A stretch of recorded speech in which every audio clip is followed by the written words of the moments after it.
Hi everyone, welcome you all to the channel. आज आमे ऋग्वेदिक polity विषय रे पढ़िबा। देखो ऋग्वेदिक पॉलिटी मीन्स करछि कोन? ऋग्वेद जेहेतु फास्ट हमर कोन थिला? वैदिक पीरियड थिला तेणु ऋग्वेदिक पॉलिटीटा याली वैदिक पीरियड को डिनोट करछि। आ ऋग्वेदिक पॉलिटी फास्ट रो हमें जदि देखिबा सेटा ट्राइबल इन कैरेक्टर। कैरेक्टर रे सी ट्राइबल थिला। कोन पे हमें कहउछन्ती कैरेक्टर रे सी ट्राइबल थिला? ना लोक माने एटे ट्राइबल ग्रुप माने जेमति आजिकली बंचुछन्ती से माने सेमति वैदिक आर्यन माने ही बंचुथिले।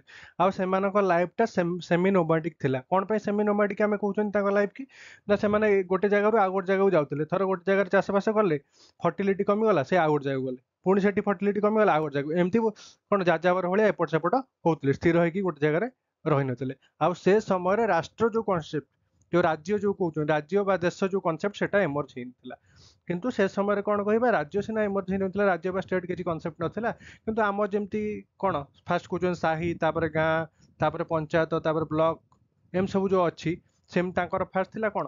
କୂଳ ଥିଲା, ତାପରେ ଗ୍ରାମ ଥିଲା, ତାପରେ ବିଶ୍ୱ ଥିଲା, ତାପରେ ଜନ ଥିଲା।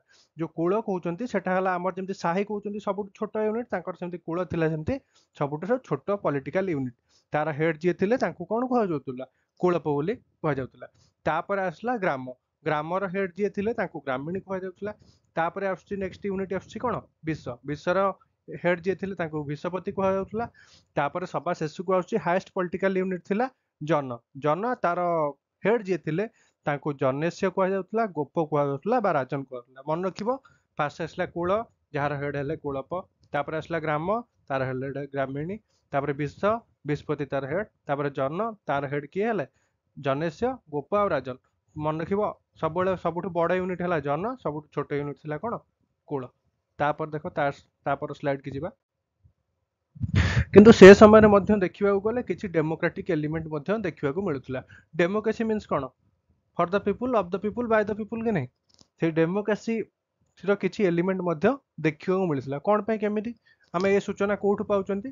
ନା ରାଜା ସେ ସମୟରେ କ'ଣ ଇଲେକ୍ଟ କରାହଉଥିଲା ରାଜାମାନଙ୍କୁ। ଆମର ଯେମିତି ପ୍ରଧାନମନ୍ତ୍ରୀ ବା ପ୍ରେସିଡେନ୍ସିଆଲ ସିଷ୍ଟମରେ କ'ଣ ରାଷ୍ଟ୍ରପତି କି ଆମର ପ୍ରାଇମ ମିନିଷ୍ଟରିଆଲ ବା ୱେଷ୍ଟ ମିନିଷ୍ଟରିଆଲ ସିଷ୍ଟମରେ ଯେମିତି ଆମର ପ୍ରଧାନମନ୍ତ୍ରୀ କି ଆମେ ଇଲେକ୍ଟ କରିକି ଆଣୁଛନ୍ତି, ସେମିତି ରାଜା ଯିଏ ହଉଥିଲେ ତାଙ୍କର ଇଲେକ୍ଟ ବି ସେମାନଙ୍କୁ କରାହଉଥିଲା। ଆଉ କେତେଟା ପପୁଲାର ଆସେମ୍ବଲି ମଧ୍ୟ ଥିଲା, ସଭା ସମିତି ମଧ୍ୟ ସେ ସମୟରେ ଥିଲା। ଦେଖ, ସଭା ଗୋଟେ ଥିଲା। ସଭା କ'ଣ? ସେଥିରେ ବ୍ରାହ୍ମଣ ମାନେ ଆଉ ଏଲ୍ଡର ବଡ ବଡ ଲୋକମାନେ ସେଠି ବସୁଥିଲେ। ହେଲା, ସମିତି ଯୋଉଟା ଥିଲା ମାନେ ସାଧାରଣ କମନର ଲୋକମାନେ ସେଠି ବସୁଥିଲେ। ତାପରେ ଥିଲା ଗୋଟେ ବିଧାତା। ବିଧାତା ହଉଛି କ'ଣ? ନା ଥର କୋଉ ଯୁଦ୍ଧ ଫୁଦ୍ଧ ହେଲା, ସେଠି କାହାର କ୍ଷୟକ୍ଷତି ହେଲା, କାହାକୁ କେତେ ମୁଆବଜା ମିଳିବ, ସେ ସବୁ ଡିସାଇଡ କରୁଥିଲା ବିଧାତା। ଆଉ ମନେ ରଖିବ, ବିଧାତା ହଉଛି ସଭା ଫାଷ୍ଟରୁ ବା ଓଲ୍ଡେଷ୍ଟ ଥିଲା ଆସେମ୍ବଲି ଭିତରୁ ବିଧାତା। ଆଉ ମୋଷ୍ଟ ଇମ୍ପୋର୍ଟାଣ୍ଟ କଥା ହଉଛି କ'ଣ? ଓମେନ୍ ମାନେ କୋଉଠି କୋଉଠି ପାର୍ଟିସିପେଟ କରିଥିଲେ? ସଭା ଓ ବିଧାତା। ସଭା କୋଉଟା ମନେ ରଖିବ? ଏଲ୍ଡର ମାନଙ୍କର ଯୋଉଟା, ବ୍ରାହ୍ମଣ ମାନଙ୍କର ସଭା ସେଠି ପାର୍ଟିସିପେଟ କରିଥିଲେ। ଆଉ ବିଧାତାରେ ମଧ୍ୟ ପାର୍ଟିସିପେଟ କରିଥିଲେ କିଏ? ଓମେନ୍ ମାନେ। ତା ସହିତ ଗଣ ଆଉ ପରିଷଦ ନାମରେ ଆଉ ମଧ୍ୟ 2-3ଟା କ'ଣ ଆସେମ୍ବଲି ଥିଲା। ଯଦି ଭିଡ଼ିଓଟା ଭଲ ଲାଗିଥିବ ତମ ସାଙ୍ଗମାନଙ୍କୁ ସେୟାର କରିବ, ଯିଏ ବି ଫ୍ରିଲି ଓଏସ୍ ପାଇଁ ପ୍ରିପେୟାର କରୁଛନ୍ତି କି ଗାଇଡାନ୍ସ ପାଇଁ। ସୋ ଥ୍ୟାଙ୍କ୍ସ ଫର ୱାଚିଂ।